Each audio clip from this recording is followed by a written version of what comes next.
My wife had been gone for almost 2 years when the call came that my brother was dying.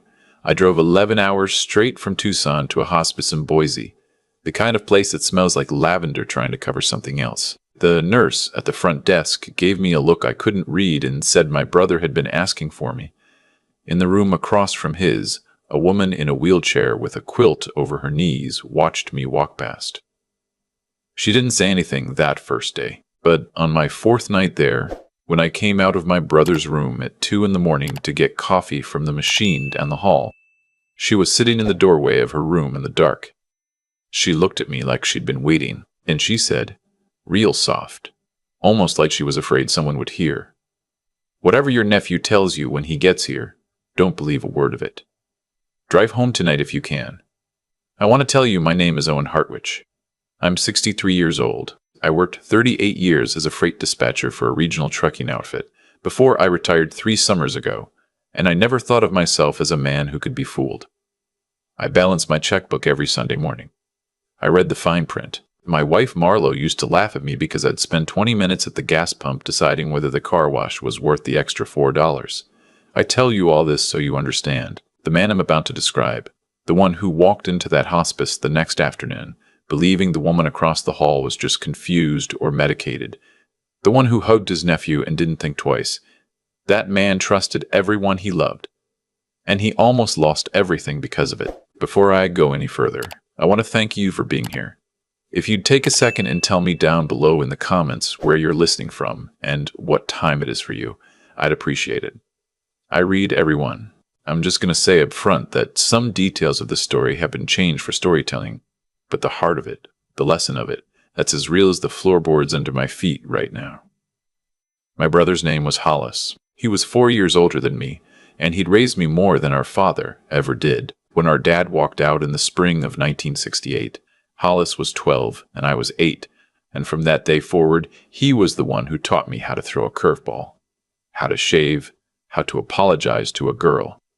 He was the steadiest man I ever knew. So when his daughter-in-law called me in late October and told me he'd been moved into hospice care, I didn't even pack a proper bag. I threw 3 shirts and a toothbrush in a duffel and got in the truck. Hollis had pancreatic cancer. By the time I got there, he was down to maybe 90 pounds, and his hands shook when he tried to hold the cup of ice chips the nurse brought in. But his mind was sharp, and the first thing he did when I walked in was grab my wrist and pull me close and say, "Where's the boy? Where's Cale? You see him yet?" Cale is my nephew, Hollis's only son. 41 years old, lived up in Spokane, worked in commercial insurance or something close to it. I told my brother no, I hadn't seen Cale yet, that the nurse said he'd be down in the morning. And Hollis nodded, but he didn't look relieved. He looked tired, the kind of tired that goes past the body. I sat with him 3 days before that woman across the hall said anything to me. Her name, I'd learned later from a nurse, was Mrs. Pemberley. Late 70s, maybe 80.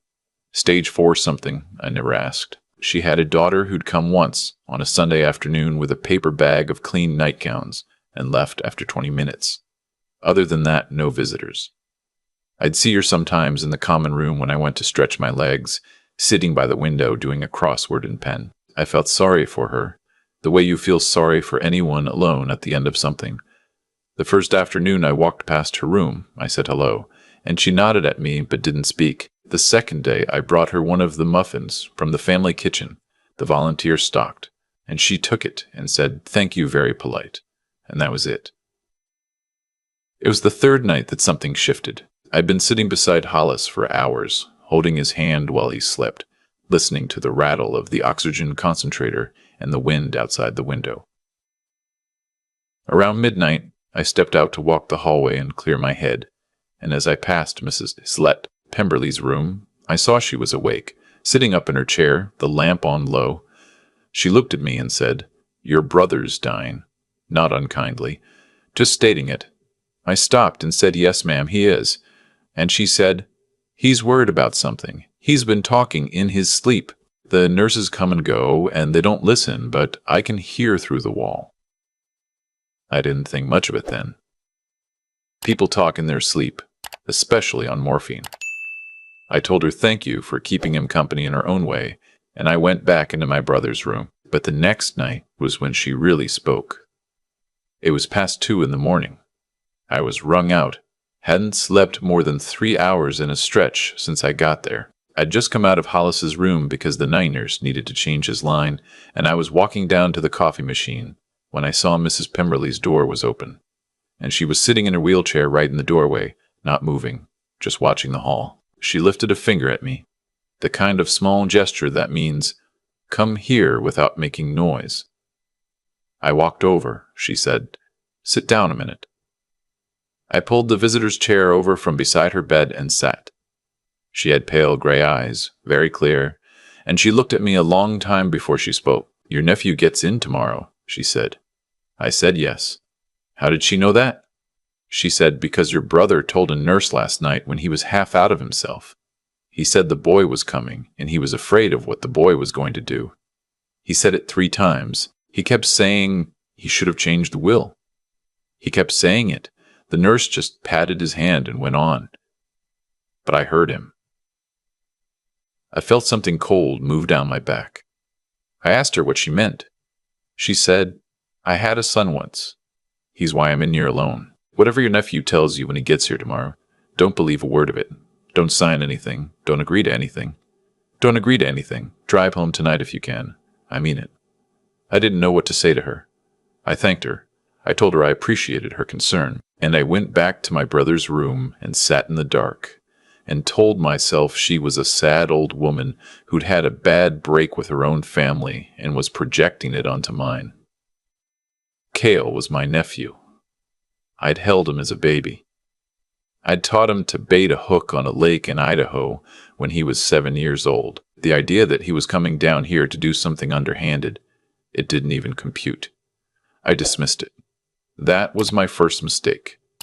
Cale showed up around 11 the next morning. He came through the door of the hospice room in a charcoal gray jacket, no tie, hair gone a little salt and pepper at the temples, and he hugged me before he even looked at his father. He smelled like aftershave and airport coffee. He said, "Uncle, I'm so sorry." I got here as fast as I could. He held me a beat longer than felt natural. I noticed that, and I dismissed that too. He sat by Hollis's bed for about 10 minutes and said all the right things. He held his father's hand. He talked low. Hollis was awake but barely tracking. At one point, Hollis turned his head and looked at me and not at Kala, and his eyes were wet, and he opened his mouth like he was going to say something to me, and then he closed it again. I'll never forget that. He looked at me. Then he closed his mouth. After about an hour, Cale said, "Uncle, can we step out and talk?" About the arrangements, about after. We went down to the cafeteria, just the 2 of us. He bought us both coffee. He sat across from me and laid his hands flat on the table like a man about to do business. He said, "Dad's been worrying about the house, the one in Coeur d'Alene. That was the cabin Hollis had built with his own 2 hands in the late 70s. On a piece of lakefront property he'd bought for almost nothing back then. It was worth, by my rough guess, somewhere north of $700,000 now. Hollis had lived in it alone since his wife Patricia passed in 2015. Cale said, "He wants me to handle the transfer. The thing is, Uncle, he's not going to make it through the week. Probably not the next 48 hours. The doctor told me this morning, and there's some paperwork that needs his signature while he's still lucid, otherwise it goes to probate, and the whole thing turns into a mess that takes 2 years and eats half the value in legal fees. You know how that goes?" I nodded slowly. I did know how that went.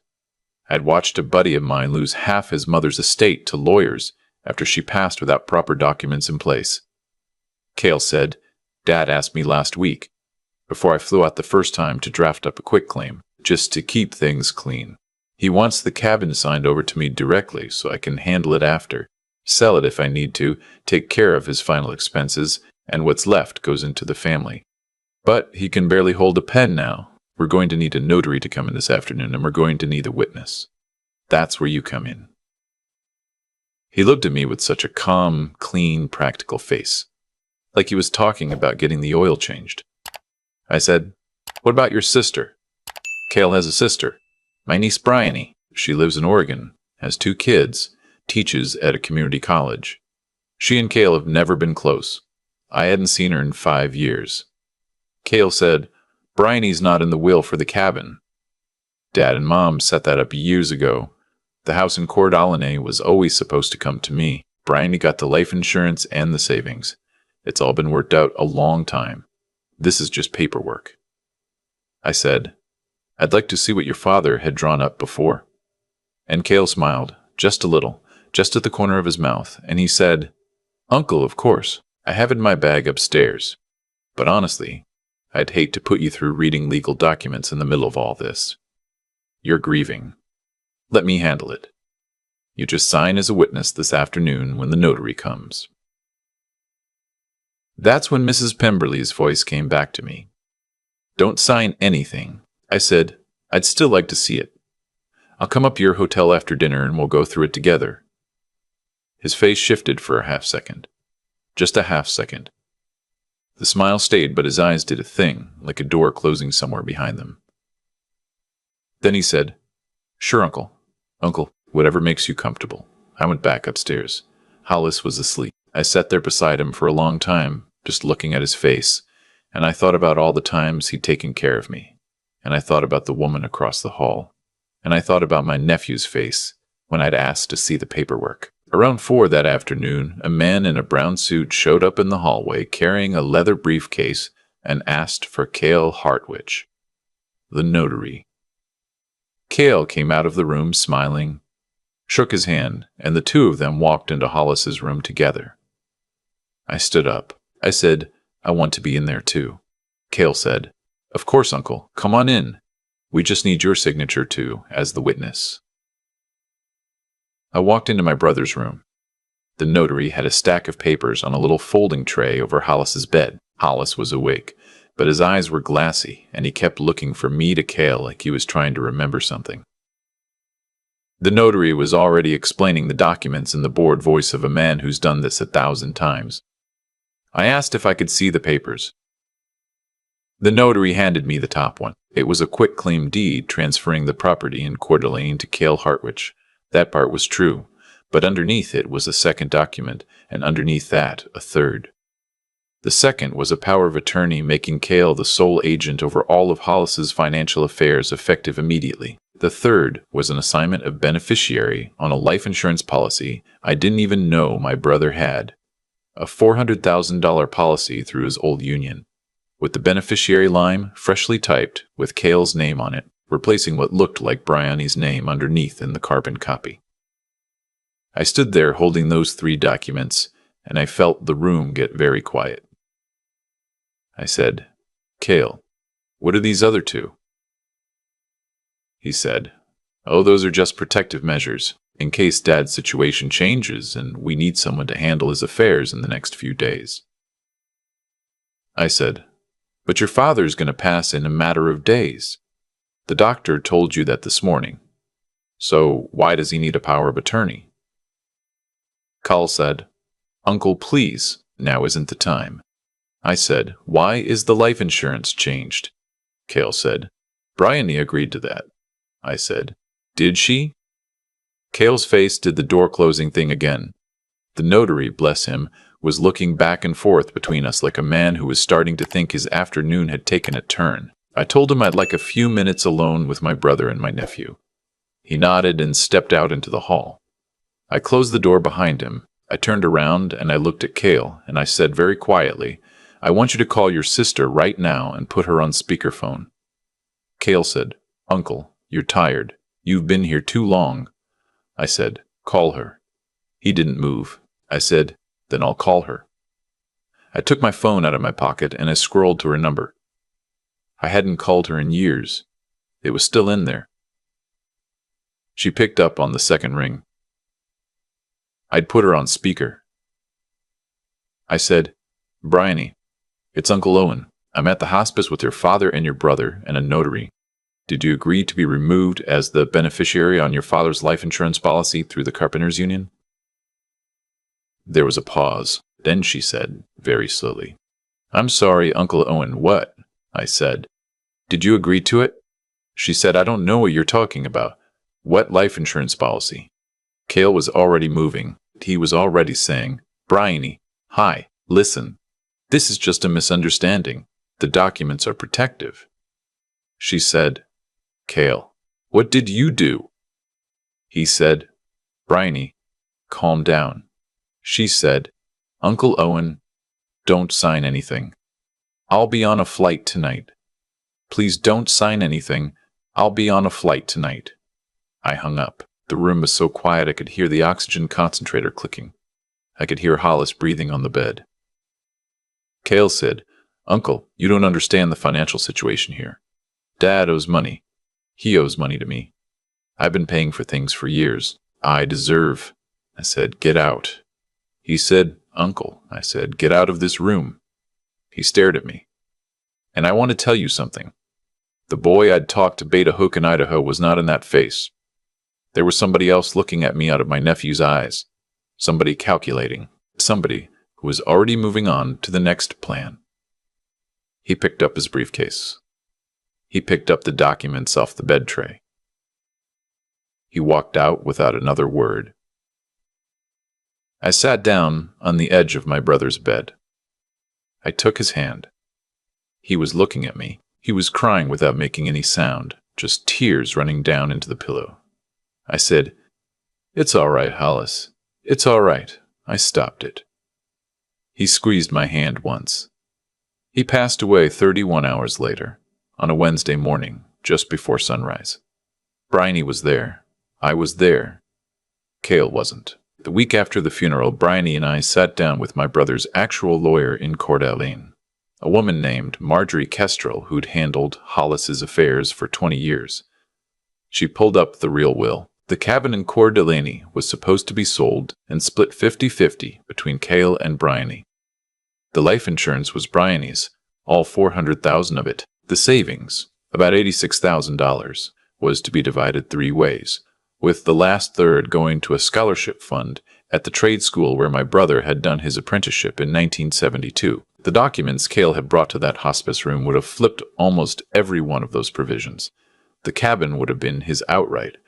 The life insurance would have been his, and with the power of attorney, in the 30 hours my brother had left, Cale could have drained the savings before the will was even read. Marjorie looked across her desk at me and she said, "You know what would have happened if you'd signed those papers."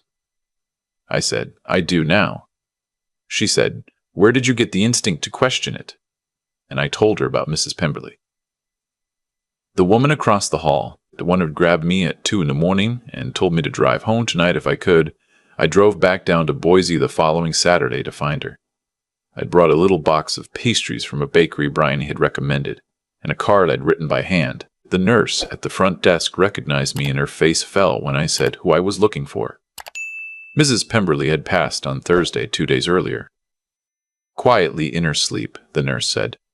Her daughter hadn't come in to clear out the room yet. The nurse asked if I'd been close. I said no. I'd only met her once, really. But she'd done something for me I'd never be able to repay. The nurse was quiet. Then she said, "Did she give you a piece of paper?" I said no, she hadn't. The nurse said, "Wait here a minute." She came back with an envelope. My name was on the front, in shaky handwriting, Mr. Hartwich. The nurse said, "She left it at the front desk on Wednesday morning. Said if you came back, give it to you. If you didn't, throw it out." I took the envelope outside and sat on a bench in the cold November air and opened it. Inside was a single sheet of paper, folded once. The handwriting was thin and slanted. It said, "Mr. Hartwitz, I don't know if you listened to me or not. I hope you did. My son's name was Tomlin. He took everything I had in the spring of 2009, the house, the savings, the rings my husband gave me. I never saw any of it again. He doesn't speak to me anymore because there's nothing left to take. The reason I'm telling you is because I have spent 15 years lying in beds like this one, in apartments smaller than this room, in places I never imagined I would end up. And the worst part is not the losing. The worst part is that nobody warned me. Not one person. I had a sister-in-law who knew what Tomlin was.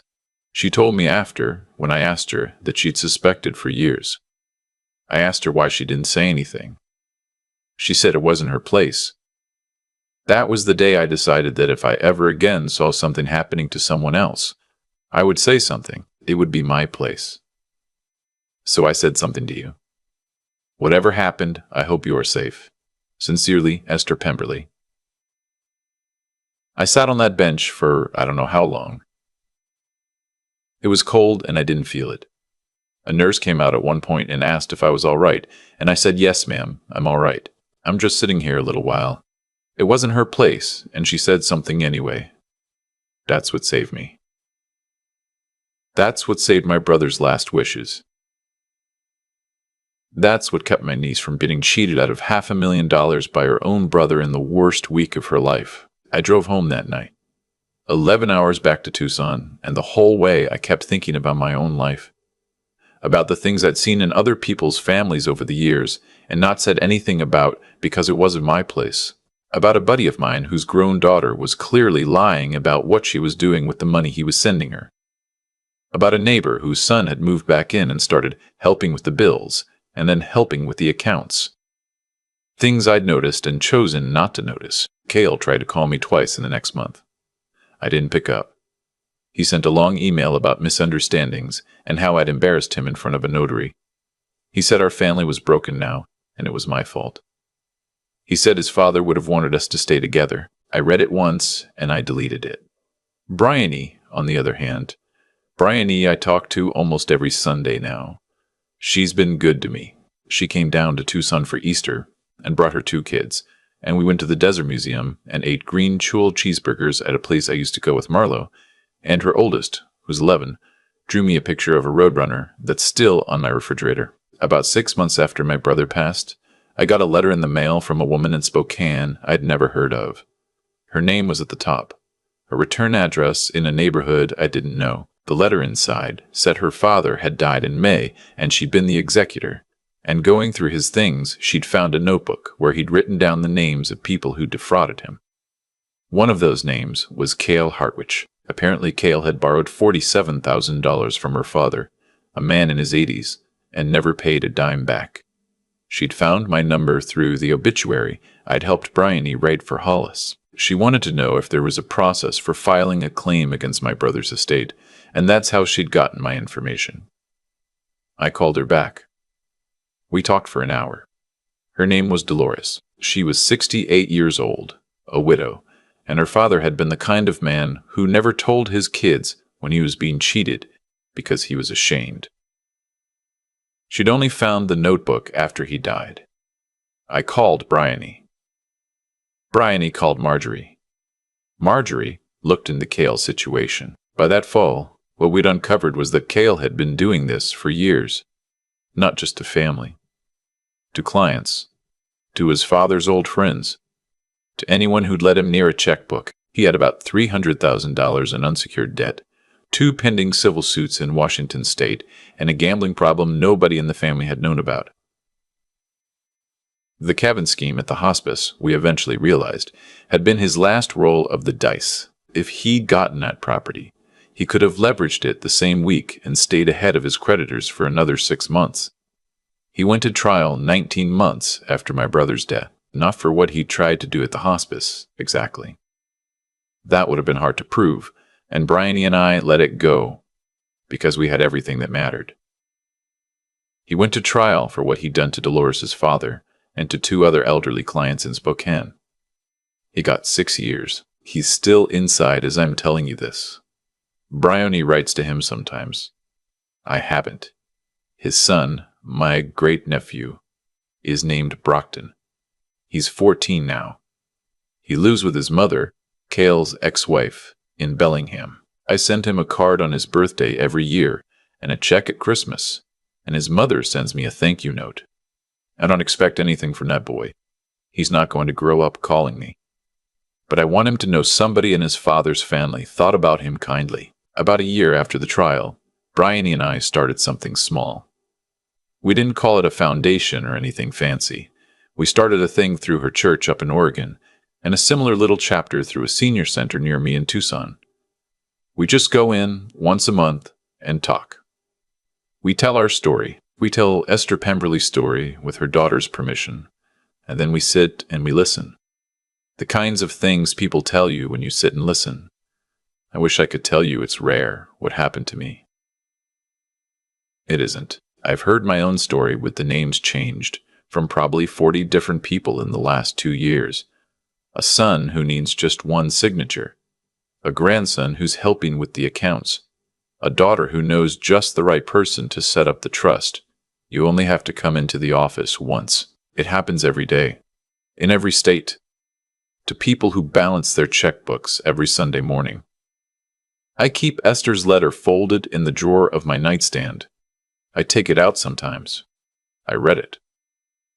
I think about how easy it would have been for her to keep her mouth shut. She didn't owe me anything. She'd never met my brother. She was dying. She had every reason in the world to roll over in her bed and let me walk past her door. And she didn't. She stopped me at 2 a.m. in a dark hallway and she said the one thing I needed to hear, and 3 days later she was gone. That woman saved my brother's last wishes. That woman saved my niece's inheritance. That woman saved me from being the man who'd signed away his own brother's estate and spent the rest of his life trying to live with it. So I want to tell you, whoever you are listening to this, if you're seeing something in your family right now that doesn't look right, that's been gnawing at you, that you've been telling yourself is none of your business, it might be your business. It might be the only business that matters this week. The cost of saying something and being wrong is a little awkwardness. The cost of not saying something and being right is somebody's whole life. If somebody's pushing you to sign a paper today, this afternoon, before the notary leaves, before your mother wakes up, before your father passes, slow down. Take the paper home. Take a photograph of it. Call somebody who has nothing to gain. The people who love you will wait a day. The people who don't, won't. I'm 63 years old. I lost my wife. I lost my brother. I almost lost my brother's life's work in the last 48 hours of his life because I wanted to believe that the boy I'd taught to bait a hook was still that boy. He wasn't. Sometimes the people we love become people we don't recognize. And one of the hardest, kindest, most honest things we can do for ourselves and for the people we still have left is to look at what's actually in front of us instead of what we wish was there. I drive past the hospice in Boise sometimes when I'm up there visiting Bryony and the kids. It's still there. Still smells like lavender from the parking lot. Esther Pemberley's room faces the road. I look up at her window every time. I never knew her, really. We talked twice. She gave me one note, but she's family in a way some of my own blood never was. Family is who shows up. Family is who tells you the truth when telling the truth costs them nothing because they have nothing left to give. If this story meant anything to you, leave a comment below. Tell me about the person in your life who told you the truth when nobody else would. Tell me who your Esther was.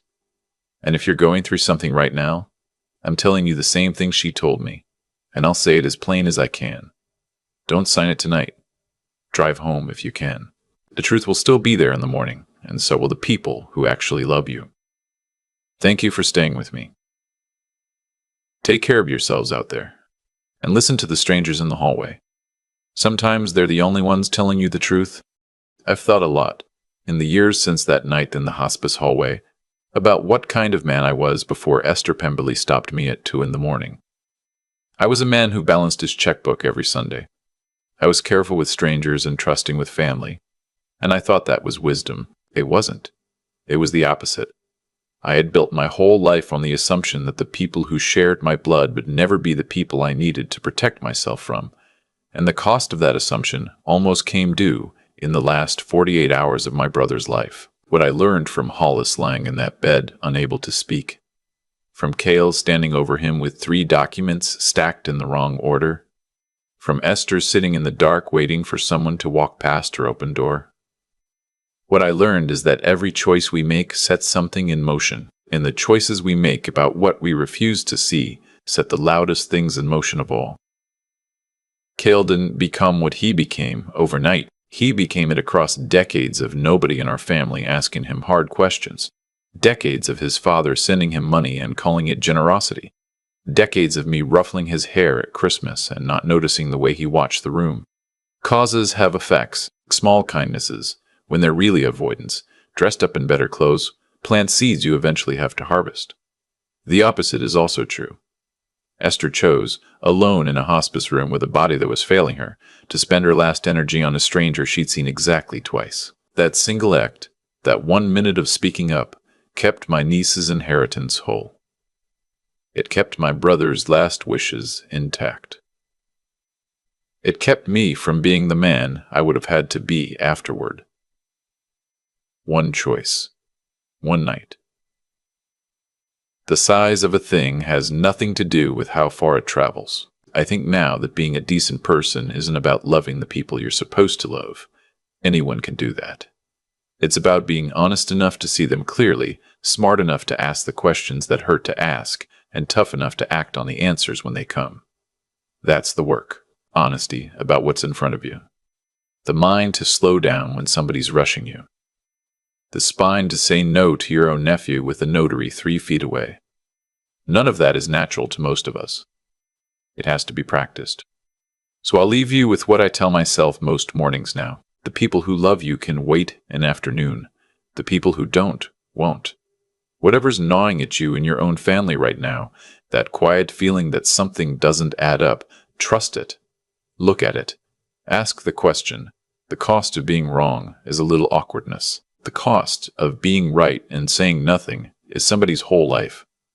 And the strangest, hardest part of all of this is that the older I get, the more I believe the truest family I have are the people who told me hard things when nobody else would. Esther was one of them. I hope you have one too. And if you don't, I hope you can be one for somebody else.